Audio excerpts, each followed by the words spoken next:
Olá, pessoal. Aqui quem está falando é o professor Simão. Tudo bem com vocês? Muito bom. Sejam muito bem-vindos ao nosso curso de análise estática, né? Dentro do nosso programa de educação continuada no método dos elementos finitos. Tá?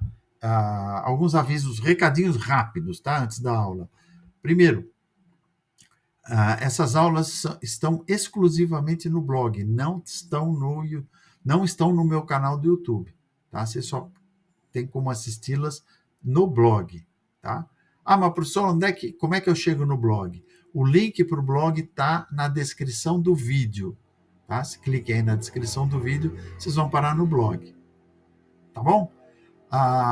Aqueles que quiserem se tornar alunos regulares e não paga nada, não tem compromisso financeiro, tem que seguir o blog, tá? Eu só vou responder perguntas, só vou esclarecer as dúvidas para os alunos que estiverem seguindo o blog, tá? Eu consigo ver quem é que está no blog, tá? Se não estiver no blog, não tem direito a fazer perguntas.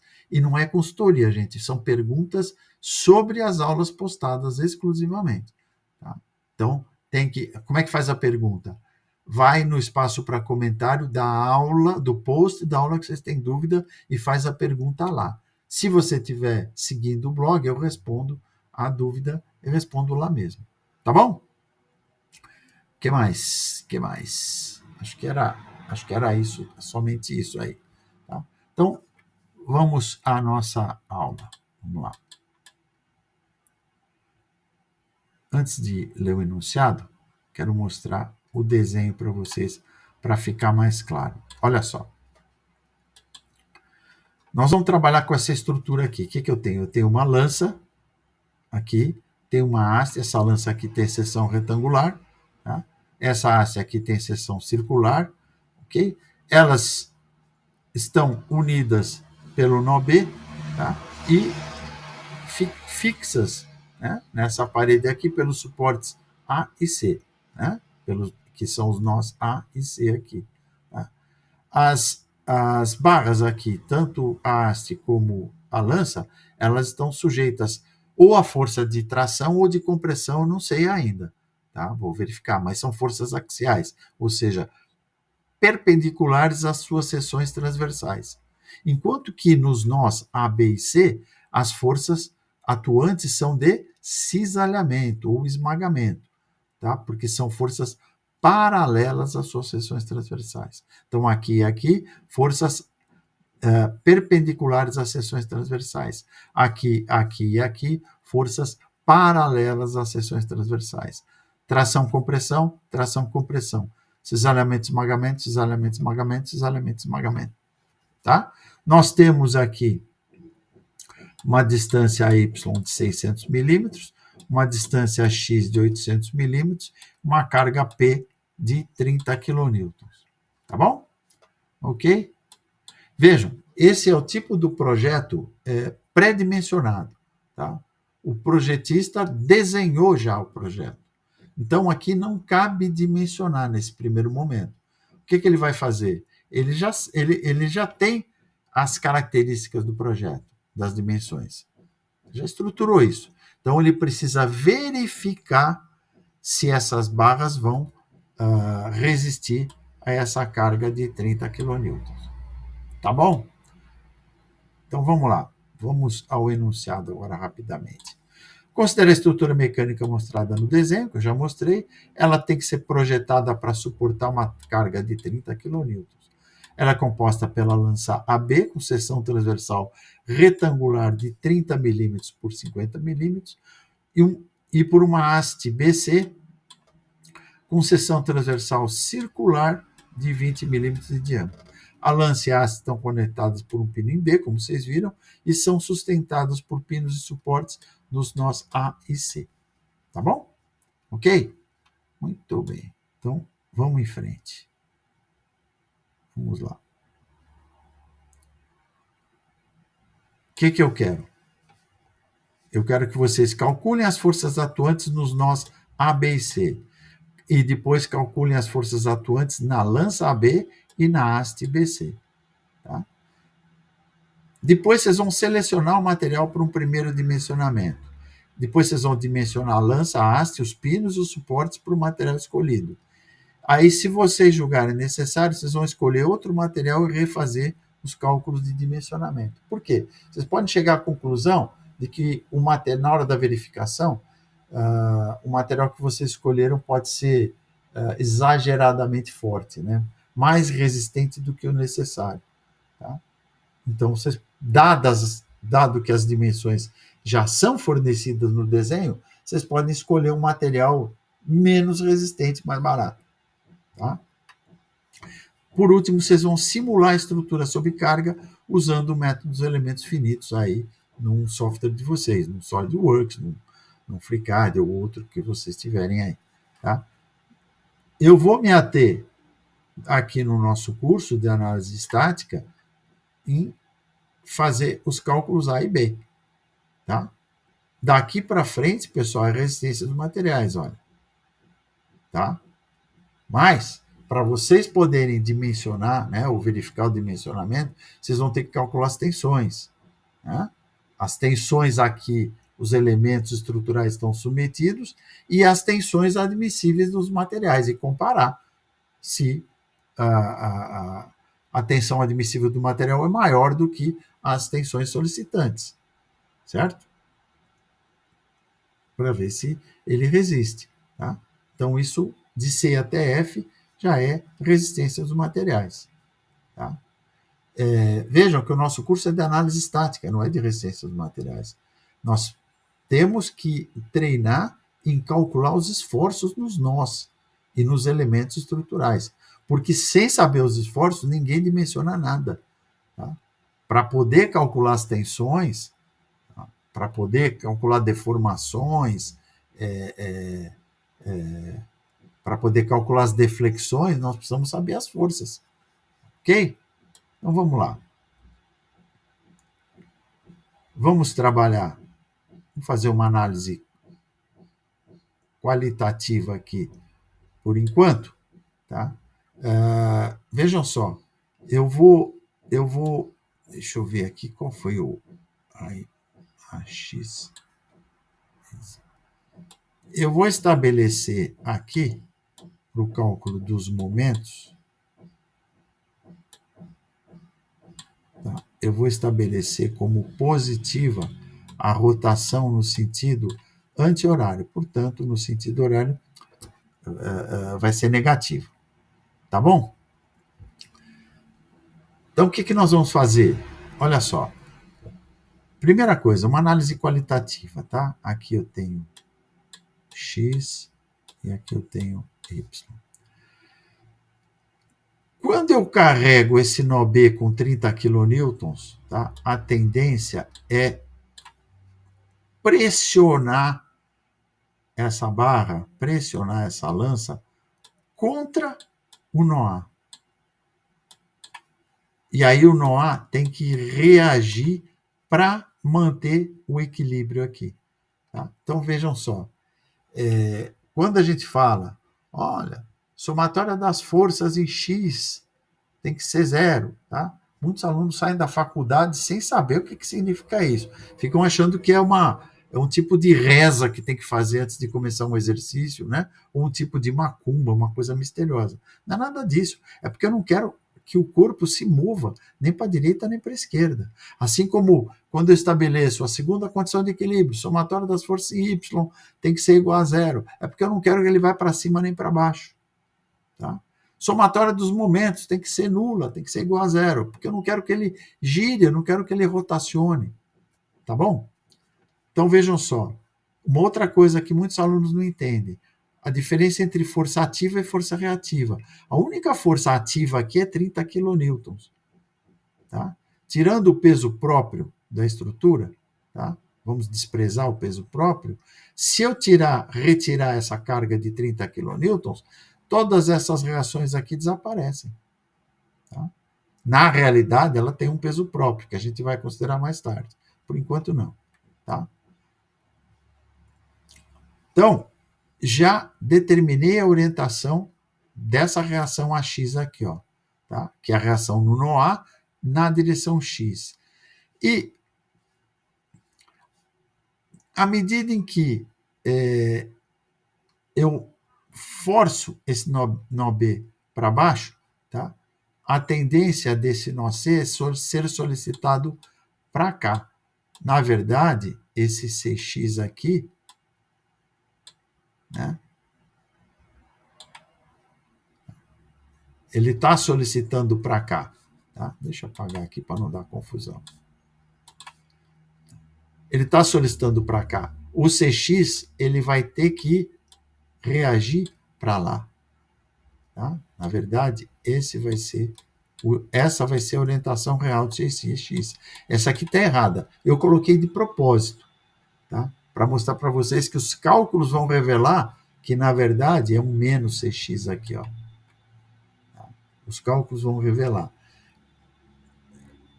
A gente vai ver, nem sempre vai ser fácil, tá? Em sistemas mais complexos, vocês enxergarem essas orientações aqui intuitivas, tá? Ok? E em termos de vertical, tá?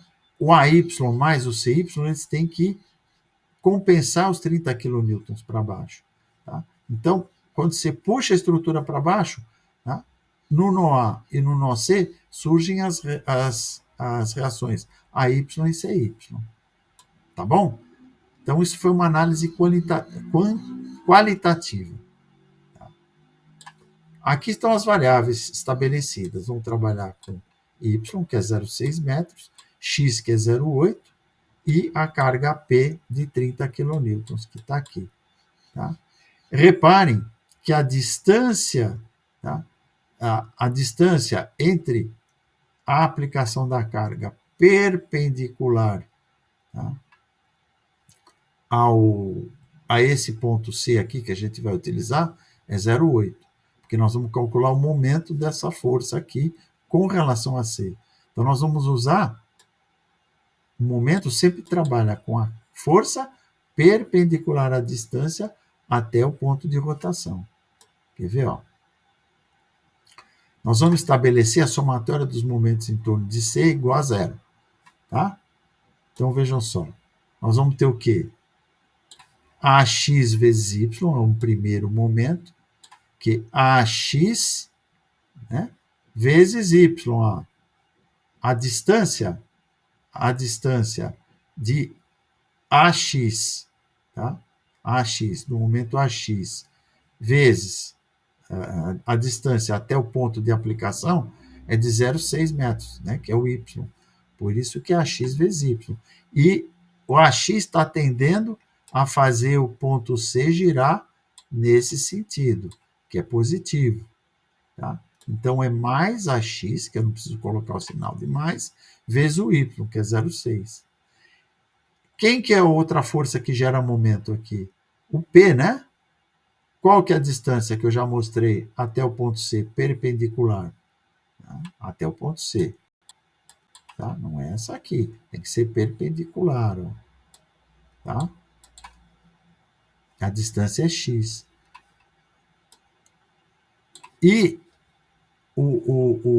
essa carga P aqui, olha, ela tende a girar o C para cá. Ó. É um contramomento. Ela é negativa. Tá? É negativo. Então, nós vamos ter o quê? Menos P vezes x. Né? Como eu tinha mostrado. P vezes a distância perpendicular. Tá? Isso tem que ser nulo, porque esses dois momentos eles têm que se compensar. Tá? Eu já conheço o Y, eu já conheço o X e conheço o P. Portanto, eu resolvo essa equação aqui para o AX. Vai ser P vezes X sobre Y. 30 vezes 0,8 dividido por 0,6. Vocês fazem a continha aí, vão dar uma conferida, vocês vão encontrar um AX de 40 kN. Tá bom? Então, isso foi o equilíbrio rotacional. Condição de equilíbrio rotacional. Agora, o equilíbrio translacional com relação a x.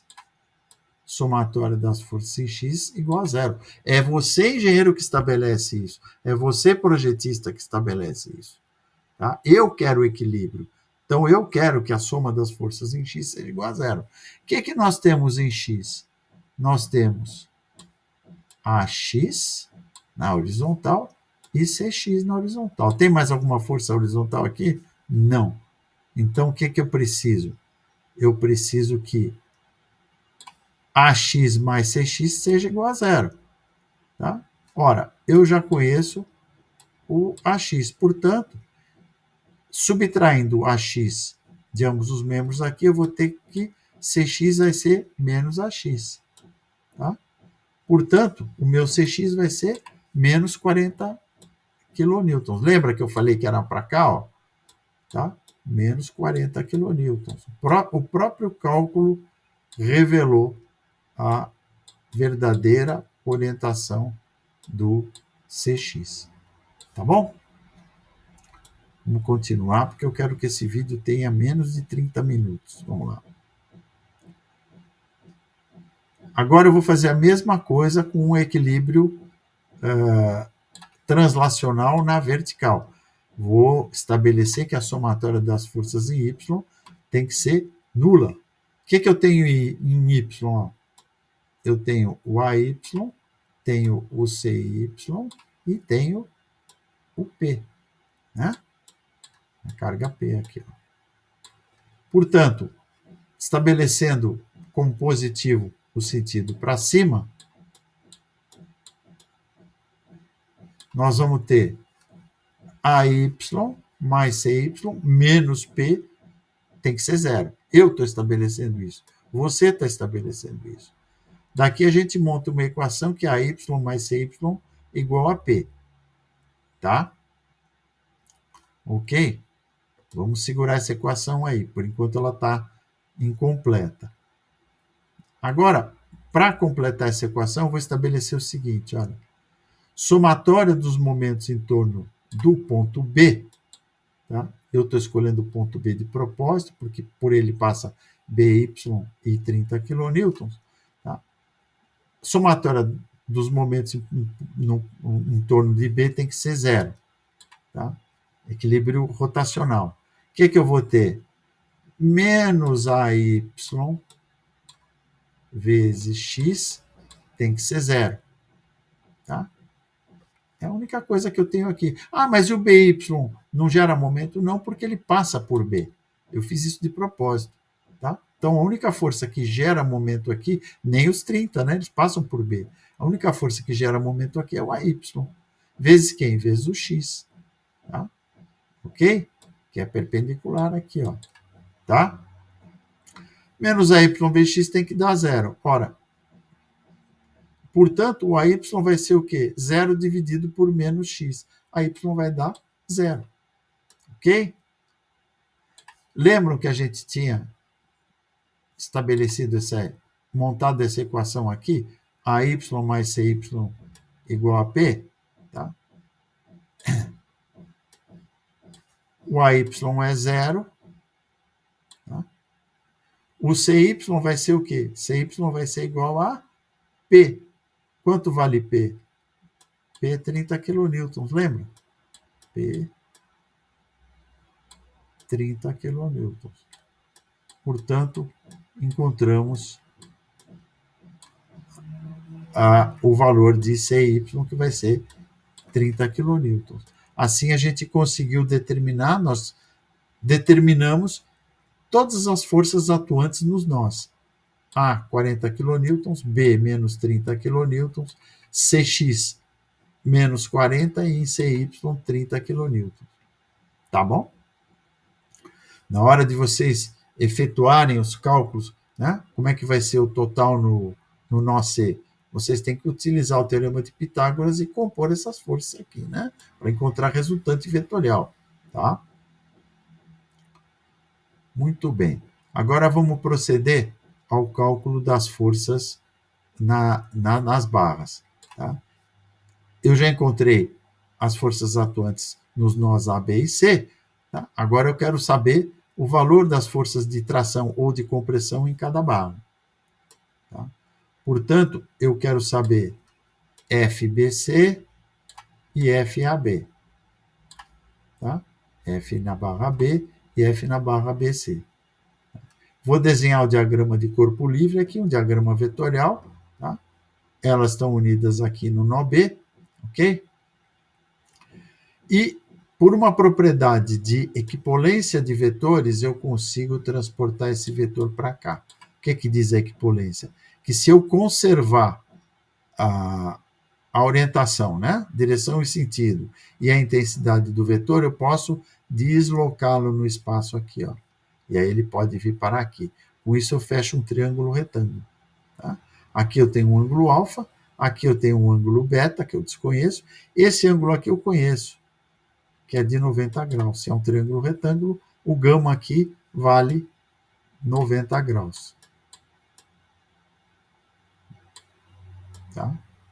O que vai me ajudar a aplicar a lei dos senos para encontrar as forças atuantes na lança e na haste. Então, nós vamos fazer tangente de alfa, quem que é? Cateto oposto sobre o cateto adjacente. Tá? Então, nós vamos encontrar o alfa baseado no quê? No y e no x.